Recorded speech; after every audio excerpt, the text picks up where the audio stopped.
Created live on Fireside. Welcome, I'm Lori Lee Binstock, and this is a Trauma Survivor Thrivers podcast.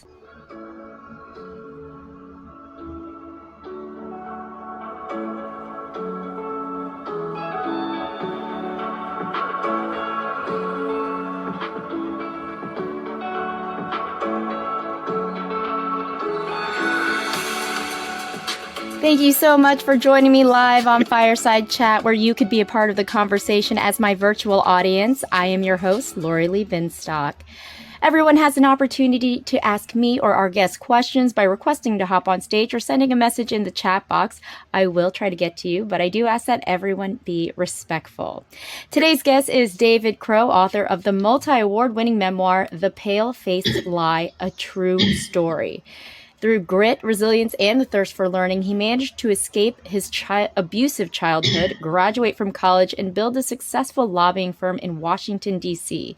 Throughout the years, he has mentored over 200 college interns, performed pro bono services for the charitable organization Save the Children, and participated in the Big Brothers Big Sisters program. As an advocate for women, he will donate a percentage of his royalties from The Pale-Faced Lie to Barrett House, a homeless shelter for women in Albuquerque, New Mexico. David, thank you so much for joining me today. Laura Lee, it's my pleasure. I am a big fan of yours, and I'm very excited.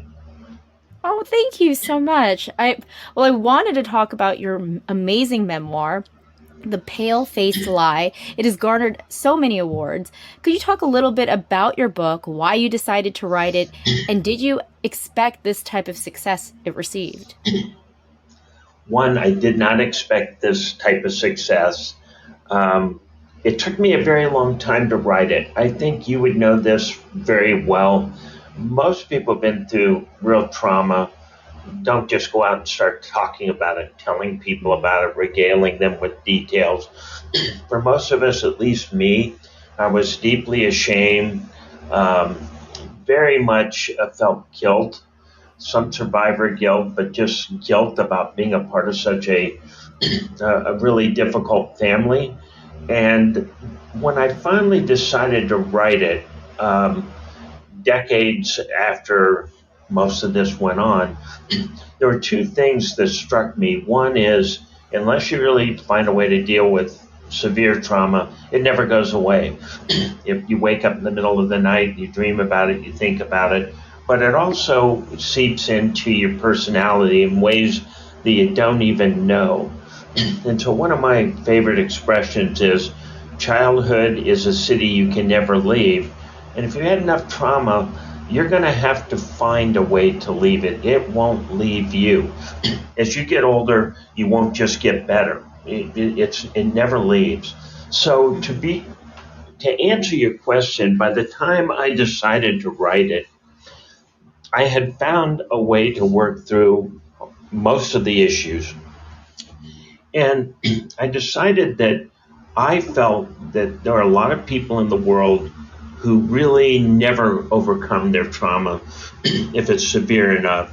And I wanted to let people know that a person who I would consider very average, me, who didn't necessarily do all the right things, who stumbled for decade after decade trying to figure out how to be happy, how to clear up a lot of the internal demons, that if I could do it, a lot of other people could do it. And that part of that process, and it's something I never expected, is I wound up forgiving my mother and father, which was difficult, but I did it. And then I began forgiving myself. And it's like an entire new world opened up to me that I never expected. I never thought anybody in my family could break the cycle. I never thought I would really like myself and be happy. So I wrote it not as a victim, not to keep score, not to get even, and not to be a Superman, because I am anything but to show that the average person, if they work at it hard enough, can work through darn near anything, things you think are impossible.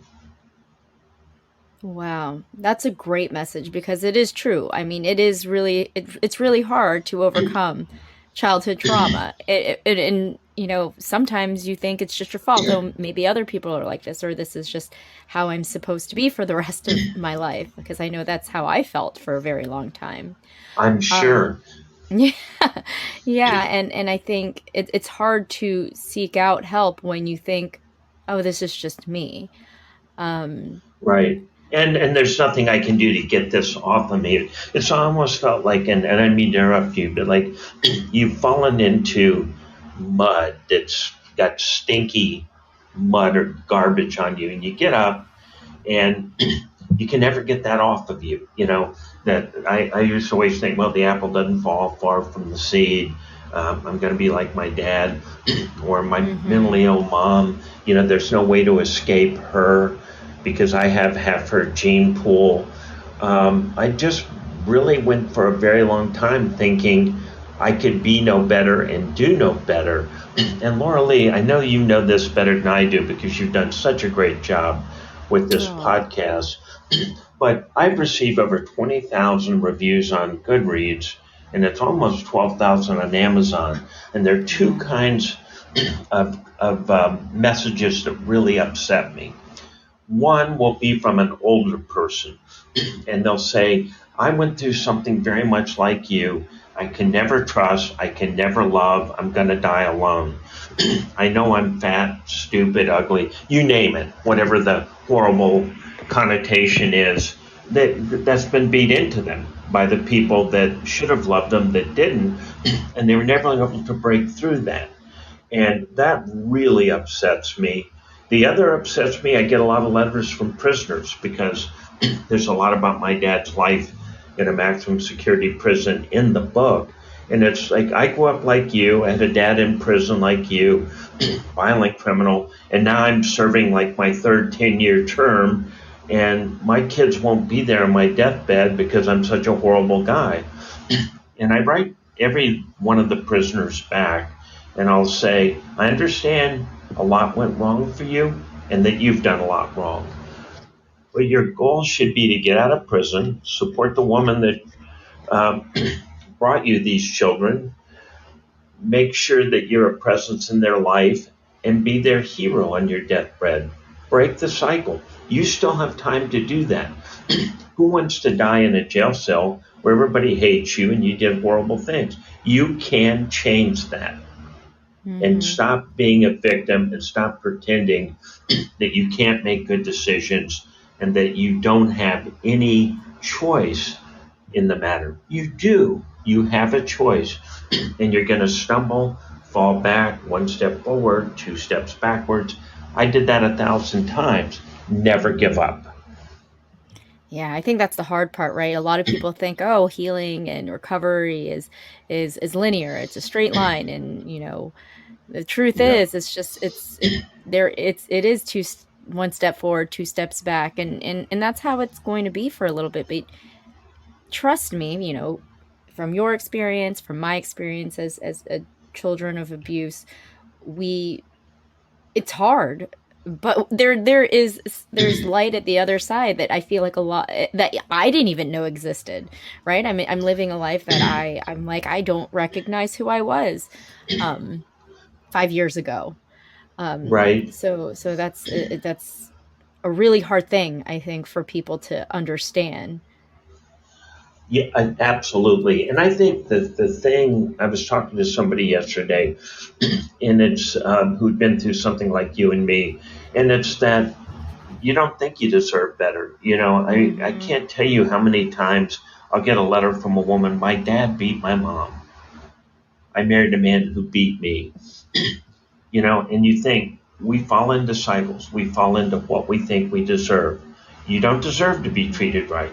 You don't deserve to be happy. You don't deserve to chart your own course. You're no better than the people who brought you into this world, and you're going to enter no better. And if you have children, they're going to be just as bad off as you. And that is so sad for me. And big cycles go like this, and how hard it is to break the cycle. And I think your podcast, I wish every person in the world that felt terrible about themselves and thought they could never do better would listen to this and start saying, Oh, I can do better. yeah, I agree. You can do better. We all can do better. So thank you And for that. deserve better and deserve Yes, better. absolutely. I do want to talk about your father because I think it's a very unique story. Your father was an ex-con, and for the longest time, you and your siblings really idolized him. Yes. Um, when was it that when you realized he wasn't the hero you originally believed? Well, I saw it along the way, but I didn't believe it. In other words, Mm, it's interesting how you can know something, but it doesn't become part of you. So I yeah. remember even, and this is something I don't know, the human brain is so complicated, but there would be times, many times. My first angel was an elderly Navajo woman who had no education, who had grown up dirt poor in a hogan. Her grandmother walked back from the long walk where soldiers shot anybody old, infirm, pregnant, went through the worst kind of, genocide you can have. And she was the most kind, loving, giving, and super intelligent. And she was the very first person that gave me unconditional love. Everybody who loved me, and I look at my mom and dad, they wanted something, and they wanted something they shouldn't take away from me. To beat me, to make me do crimes, to make me hate. And I never thought love could be any different, right? If you love me, and sure enough, no matter what I get out of this, you're going to ask me to do something bad. And there's going to be this terrible pattern of us doing bad things to others and each other. And I thought every relationship worked that way. Man, woman, whether it's romantic, whether you're a child, son. And I never, so Evelyn comes along. She loves me. She listens to me. She lets me cry on her shoulder.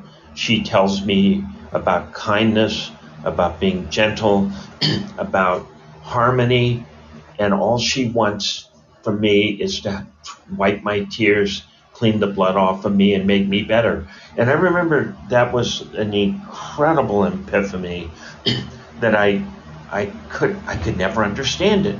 I never told her I loved her because I was afraid she wouldn't say it back. I was always afraid she Mm, wouldn't show up. She showed up every time. And that was my first example. But I have 7 angels I list in my book, and every one of them taught me there could be a different way. And how long it took for all those lessons to take. But I can tell you now, and for a long time before this, I wake up every day and think about all those angels and what they did for me and how much I love them. And it was always unconditional love. It was always do the right thing. And it was always, I'm there for you. And completely the opposite of the way I was raised. But it did let me see that you don't have to be mean, brutal, possessive. You don't have to hurt people to get ahead in life. You can be a good guy, a good gal. You can just do the right thing, and it's the best thing to do. But I was not raised to believe that.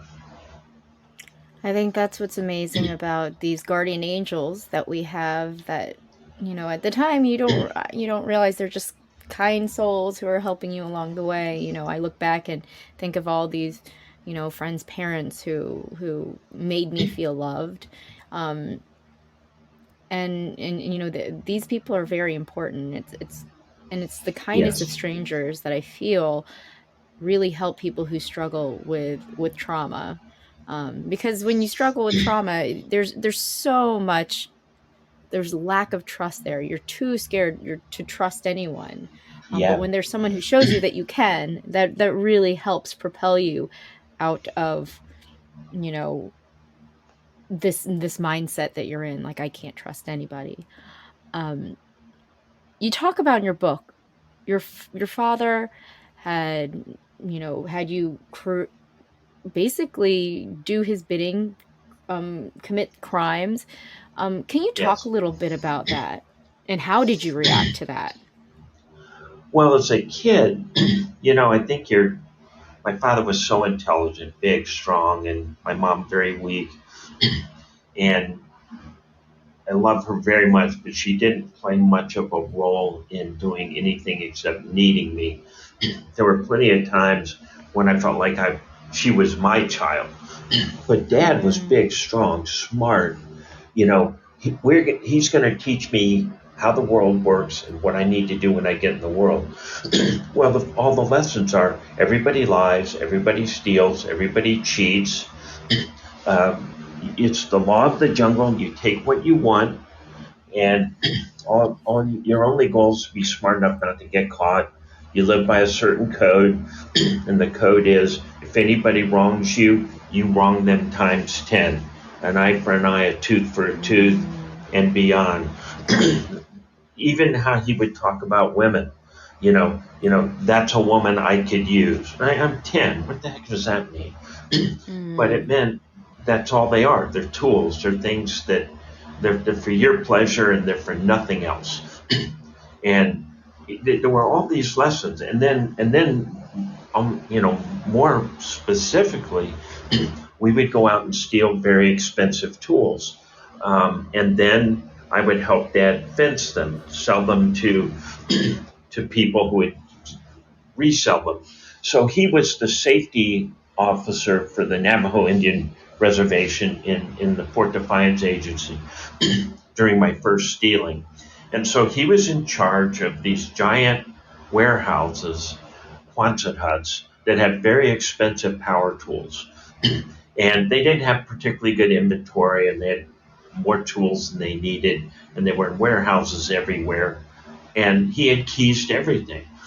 So he would steal them, but never steal so many that people noticed or he thought they wouldn't notice. And we would go to town and sell them. But the first thing he taught me was how I would sit in the car and he would go in the warehouse and steal. And he created this signal. If you see a car and it could be something, but not immediately, throw a rock against the warehouse. And it's corrugated steel, so it'd make a big noise, big bang. If it's a real warning, throw two, boom, boom. And that's like a yellow light. If there's imminent danger, three, just bam, bam, bam. And so we developed this code and how to, and of course, you're on a reservation and it's flat as a pancake. You see a car for 20 miles, but you have no idea if it's dangerous or not. It's like an ant. And so he would get really mad at me if a car came by and it was nothing. I'd wasted his time. But I was always afraid somebody would come and catch us. And after they caught us, he would beat me to death. So I was trained to be his lookout. And then I could egg him on. I figured out how to do this pretty early. And he would tell me stories about prisoners in San Quentin, the murders that the men talked about in the big yard, murders they had never been caught for. No one's ever in prison for something they did, of course. Everybody's innocent. And that's one of the first real jokes in a prison, but I think everybody in there says that.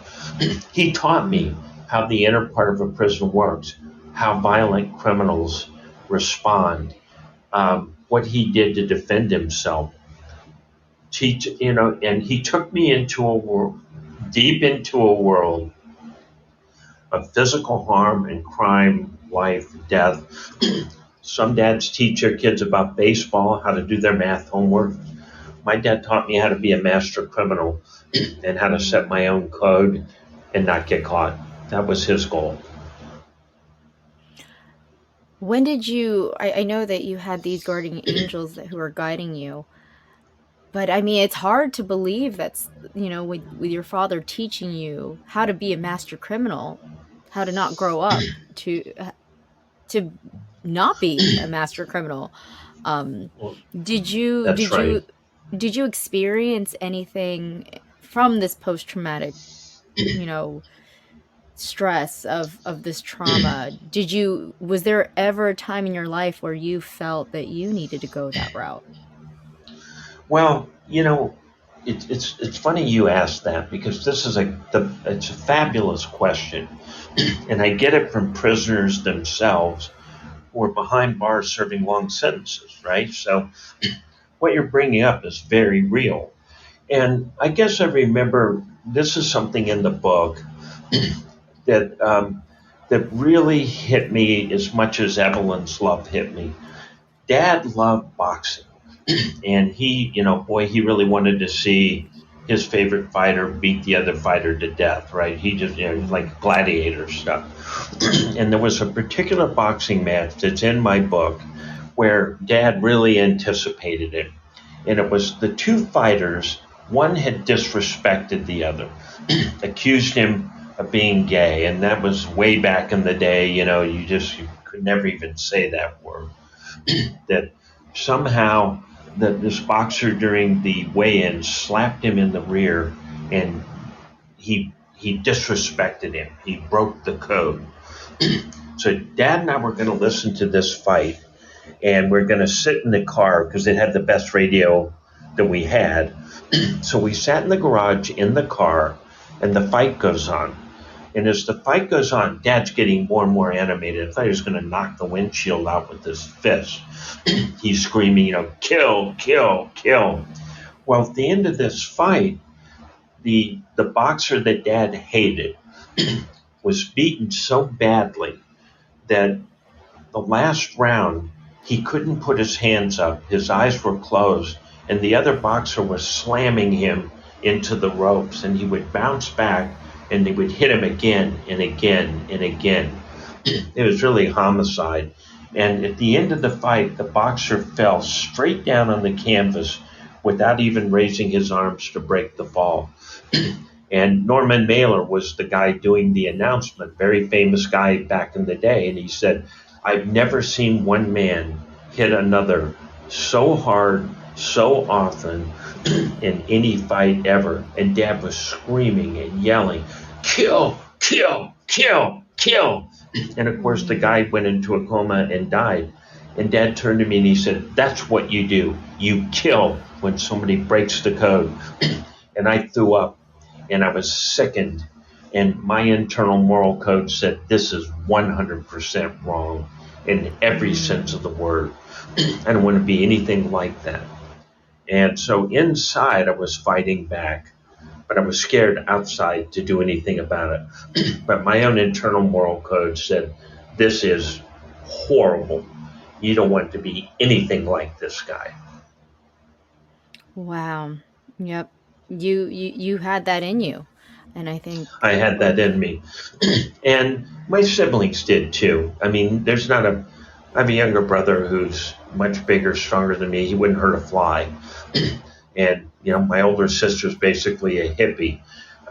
They had a hard time breaking the cycle, not because they were mean to anybody, but because all that had been done to them, they absorbed it, and they had a very hard time fighting through it.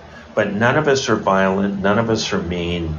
The only fights I ever got into beyond college, I saw a man hit a woman once in a bar, and I just walked up and I hit him with all of my strength and hit him right in the jaw and knocked him right down.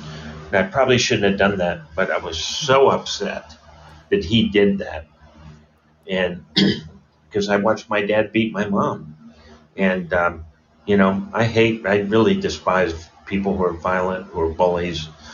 I really, really despise that. That's what my dad was. He used his physical strength and his intimidation to bully people over and over again. And he was just a thug when it came to how he treated people that he wanted to take advantage of. And it's disgusting, sickening. oof. You say your mother was too mentally ill to protect you and your siblings. Poor mom.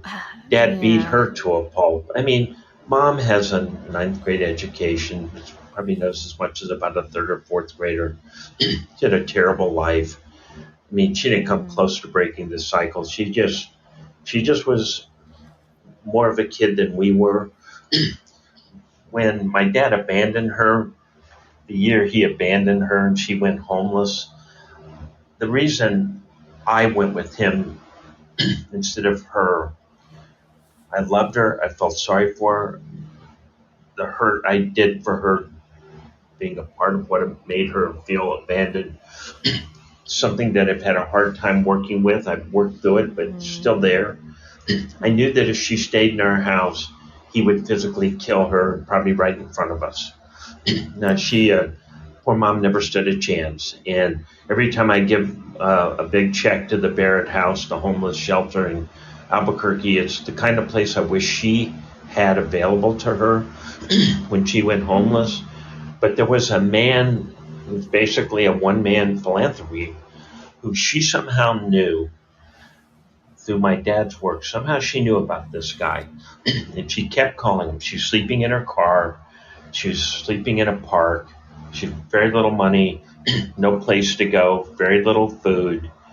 And she just put her dime in the phone booth, called him over and over. And eventually he was at his desk. I mean, she could never leave a number.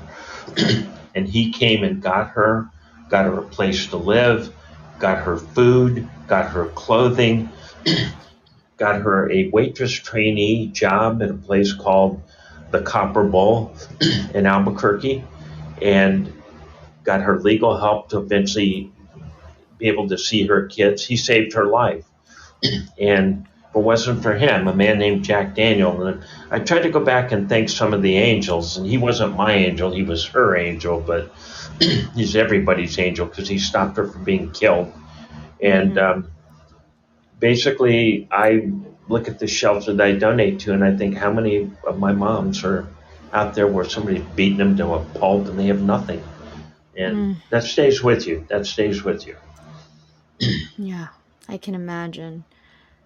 What were the ramifications of all of the abuse that you experienced growing up? You had a moral compass, but I can imagine that there was some self-doubt, some issues. I mean, at least from my experience, there was a lot of, I'm not good enough. I'm, and I don't trust anyone. What type of PTSD did you experience, Well, I had once all of you were that. out of it? When you don't love yourself, you will find people who don't love you either. And it will lead to very bad things. So if you don't love yourself, you don't know that. Maybe you do at some level subconsciously, but you don't know that. So you wind up seeking people who don't love you either. And in your words, you don't deserve it. There's no way you can get it. If you meet somebody wonderful, which happened to me in college, came from a good family, and they say, well, I'll love you anyway. We'll accept your family. Well, no, you won't. And you shouldn't. That's brutal. I just ran from that, right? And so you're running from what you need, but you know for a fact, at least in your head, that if that person knows you and knows where you come from, they won't want anything to do with you. You don't want anything to do with yourself. So this was a huge issue for me, and it created lots of adult problems. And it took me a very, very long time to understand that I didn't love myself, to understand that I had broken in my heart, my soul, somewhere along the way it had been broken, and that my goal was to fix that and develop a stronger self-image, to decide that I deserved better, that I had better to offer, that I didn't have to be that way. I mean, I don't think the word happy was a word that meant anything to me until I was probably 40. It just didn't exist. No one in my family was happy. It was dog eat dog, just, you're just surviving. You're just trying to get through. And you'd see happy families that had no more to do with you than looking up and seeing the moon. Never occurred to me that a family could be happy, that you could make another person happy, that you cared that other person was happy. I mean, I love my kids tremendously, but I didn't love myself. And it created a ton of issues. And now they're adults and they're my best friends. And I'm incredibly fortunate that I was able to turn that around. and that they were forgiving and understanding.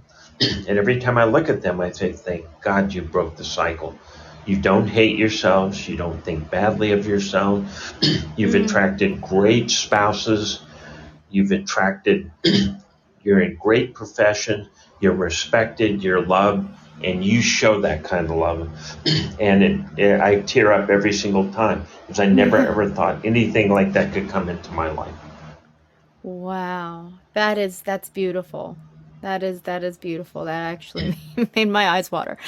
Um, how long did it take you to process the trauma that you experienced in childhood? You said you didn't even Well, understand the word happy until about 40. I'd say no. I was in my early 50s before I ever really got to the other side of this. Can you tell me Worked how on a you long got time. there? Well, I kept working. I read every self-help book on the earth, didn't help. Went to therapy, didn't help. And I'm not knocking either one of those, by the way. Just for me, it didn't help. You Right. read a book, write yourself a letter to your child. I love you. You're great. That stuff didn't work. Nothing worked. And one day, I would always go back to Gallup, New Mexico, which is where I grew up, at Gallup and Fort Defiance. And I would sit in front of this house. And when I would sit in front of the house, I would always remember that all the worst things in my life happened to me in that house. We abandoned my mom. This is where I broke down and never told anybody again what I'd been through. At that point, I completely shut down. I did not like myself, and I didn't deserve anything good.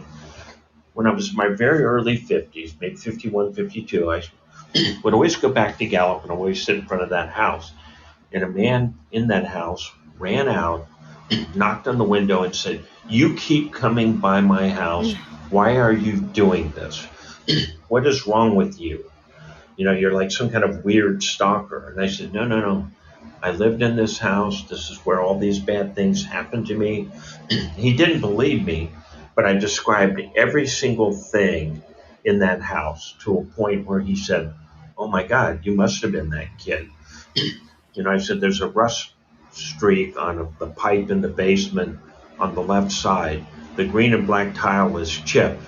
"How do you know there's green and black tile?" "Because I lived there." The steps. So after about 5 minutes of this, he brought me in. I walked into the house. He was a very kind, simple, and I say that meaning he was just a straightforward, easy guy. He's a widow that had retired from the City of Gallup Public Works. His kids were grown, and he lived there by himself. And I walked into his living room, and I saw my mom in a fetal position. I remembered the day where I completely broke, and her begging me not to leave her, my father slamming her to the ground, him hitting me so hard and I didn't feel it. I realized now I had a complete nervous breakdown. He hit me, my head bounced off his elbow, hit a window, didn't feel either one. I never told anybody what happened to me that day. But I went back in that house, and that man and I talked for 12 hours. He fed me. Yeah. We talked to them from 3 or 4 in the afternoon till like 2 a.m. The next morning, I got up and called my father, something I would never do. He answered on one ring. I said, "Did it ever bother you what you did to us?" "My mother, my siblings." And he said, "Drop dead, go to hell, don't revise history. You're a weakling. You're not much of a man. I knew you wouldn't be. Don't revise history to make yourself feel better. You go straight to hell." And he slammed the phone down. And at that moment, I was released from him. I had been living up all my life trying to be mean enough, tough enough, bad enough for him. I had locked myself into a small prison that I couldn't break out of. I didn't want to be that, but that's who I was because he told me that. I called my mom, and this was a much more difficult conversation. Mom's a really good person. She's just a very broken person, and she's mentally ill. There's two things.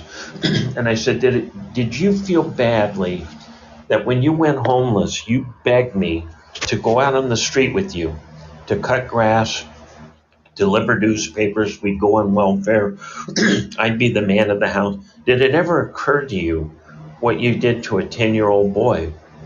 And she said, you should have gone with me. You abandoned me.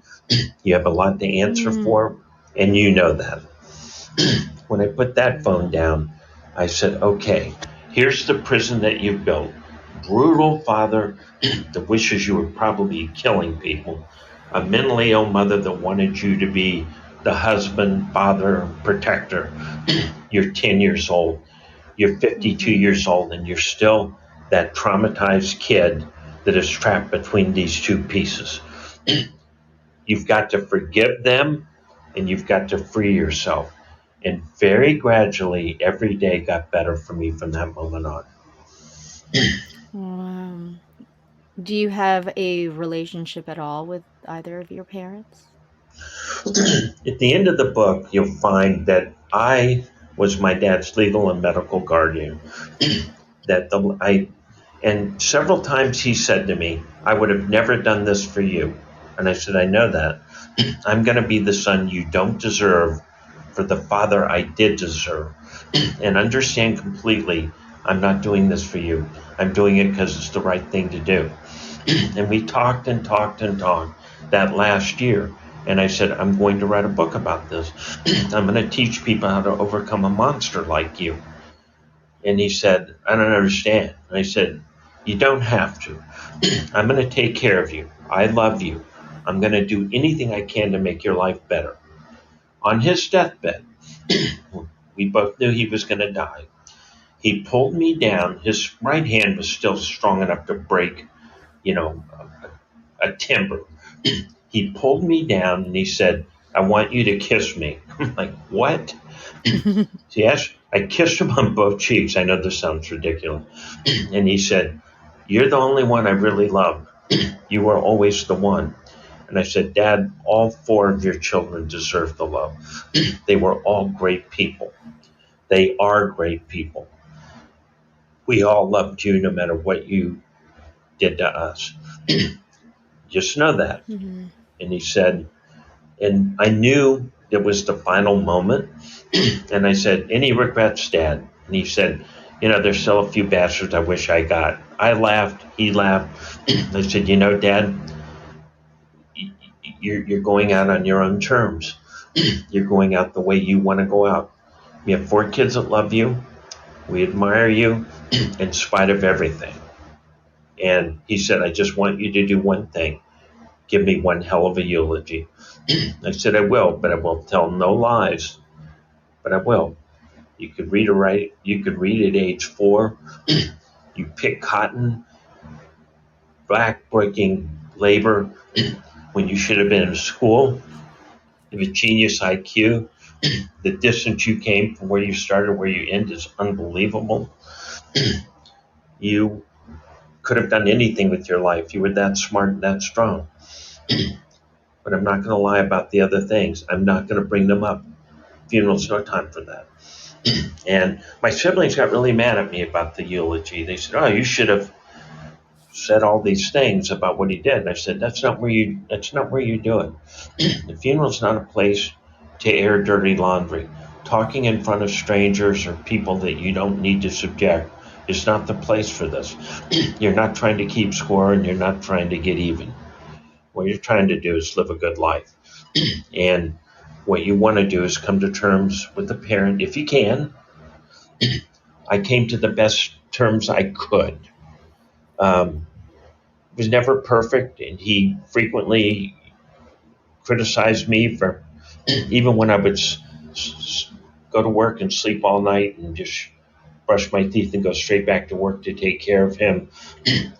He always was demanding, angry, always had a chip on his shoulder, always felt life had screwed him, so to speak. He never changed that way. But I didn't need any of that. And I told him, I forgave you completely. And he said, I don't get your do-gooder forgiveness thing. I said, you don't need to.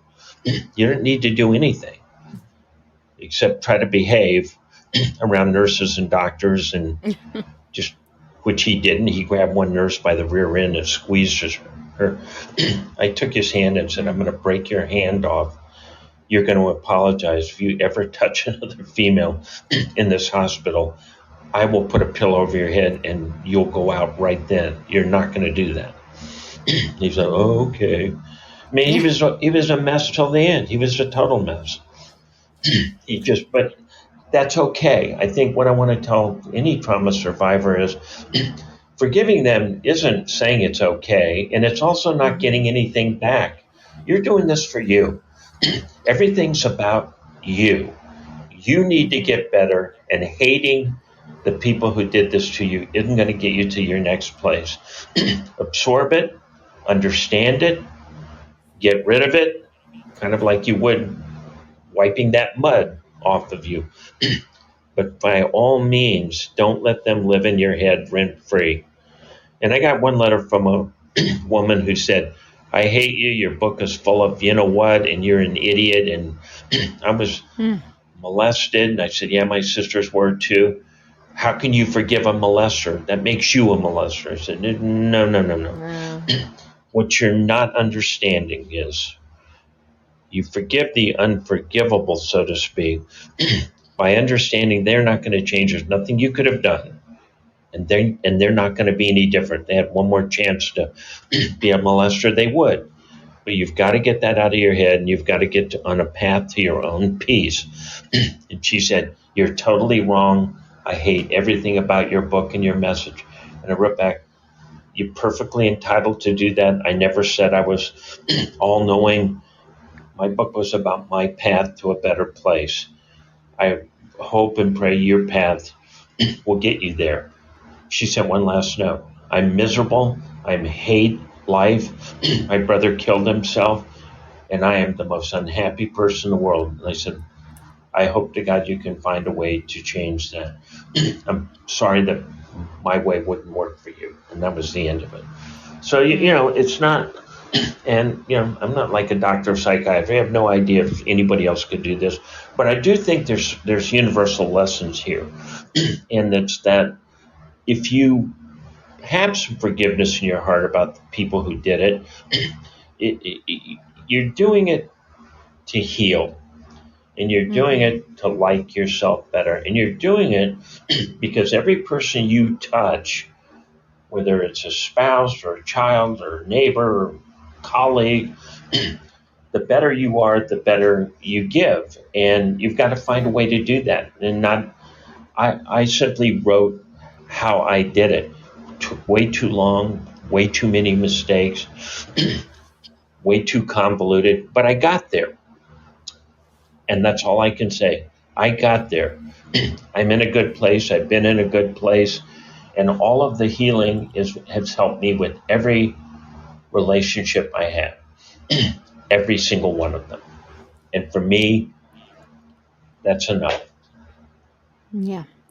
I what you said about just understanding it, because forgiveness, like you said, forgiveness does not mean that what happened to you was okay. By all means. It took me a while to not be angry with my father, and it really took me understanding that, you know, he was abused himself. Yes. And it took that and me having that compassion, that understanding for me to let go of that anger. Right. And once I let go of that anger, it was like weight was lifted off of me. Exactly. And I was able to breathe and understand. And I think that is the key. And I think what you did there, I think that it's incredible. I think it'd be hard for a lot of people to say and do what you did towards the end of your father's life. But that's what it takes to be able to move forward. And you would have done it too. Your goal is ultimately to do what you've done. And what I've now done is break that cycle. The cycle, somebody had to have abused your dad. I'm sure of it, right? I mean, and maybe your mom 100%. too. Yeah, and they grew up in horrible lives. And they were raised by horrible people. And what they did is, I remember one time my dad was beating me to buckle into the belt. And there were, black and blue marks right up on my bones.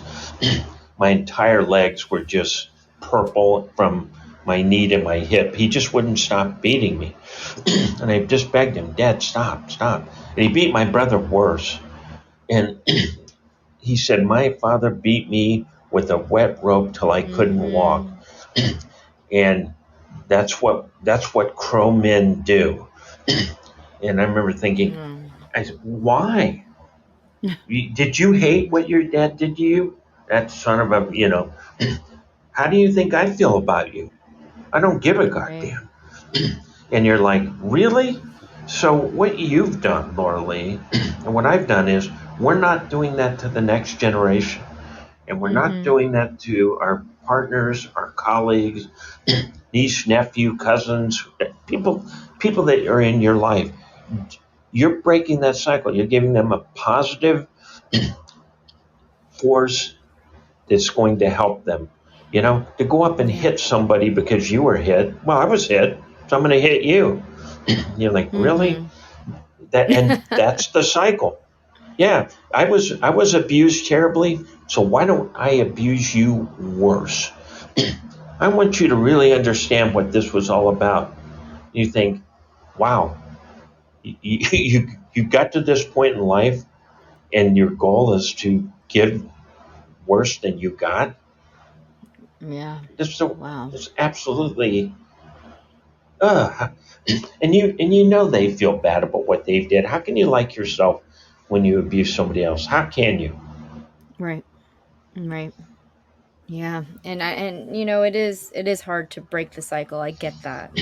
It's really hard. It was really hard for me to get out of that whole mindset of I'm going to do better.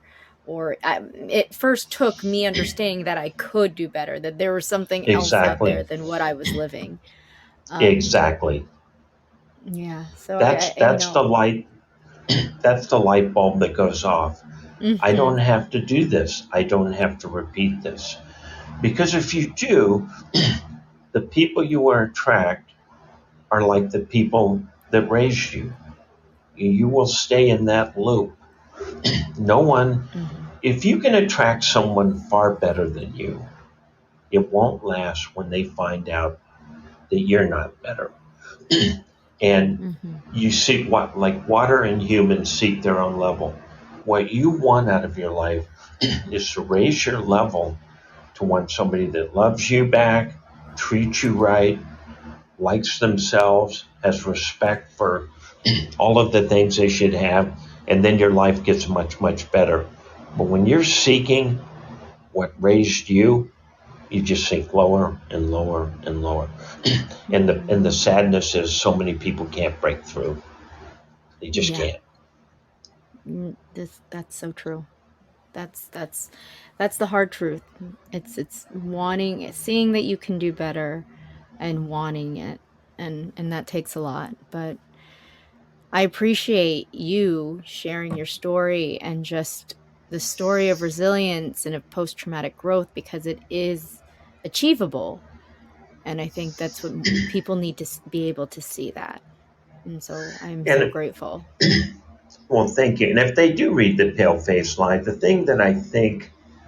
reason I think the book's done better than it should have, better than I thought, it's very real. And you feel that little boy growing up, and you always know that little boy wants to do better. And you keep wondering if he's going to get there. And you keep wondering and wondering and wondering. And when he gets there, you say, oh my God, you think you could have hit every single bump in the road twice? But you got there. You did get there. You went backwards. You fell into sinkholes. Wheels came off the machine, but you got there. And I think that's the story. Yes, absolutely. Is there anything else that you would like to add? My appreciation for you and the power of your podcast and the fact that you're investing yourself in helping people understand what people like you and I went through. People who listen to this, and if they absorb these lessons, and we all hope they will, they're going to get better. And thank you for trying to help people get better. There's no greater calling. Oh, Thank you so much. I'm so grateful for your kind words. I'm just trying to create something that I wish I had when I was younger and struggling. So thank Exactly. you so much for that. Well, every time you reach that person, one bad day for you goes away. I really believe that. Yes. You get far more from giving than receiving. 100%. 100%. Thank you so much for joining me today, David. It's a pleasure, Laura Lee. Hope I meet you someday, and good luck, and I'll keep listening to your podcast. Oh, thank you. Well, that was David Crow, author of The Pale Face Lie, A True Story. For more info on David, you can click on that scrolling fortune cookie right there on your screen, and that will send you right to his website. Also, January's issue of Authentic Insider is out, which you can find on traumasurvivorthriver.com. That's traumasurvivorthriver.com. David also contributed to June's past issue of Authentic Insider, which you can also find on the website. Just click on the Authentic Insider tab and you can scroll down to June's issue. If you haven't already, please subscribe to my email list to get Authentic Insider magazine in your inbox monthly. Thank you so much for joining me today. We will be back on Fireside next week, and that will be January 25th at 11:30 as usual, and my guest will be Corinne Coppola, trauma recovery specialist and founder of Rest Retreats. You've been listening to a Trauma Survivor Thrivers podcast on Fireside. I'm Lori Lee Binstock. Thanks again for being a part of the conversation. Take care.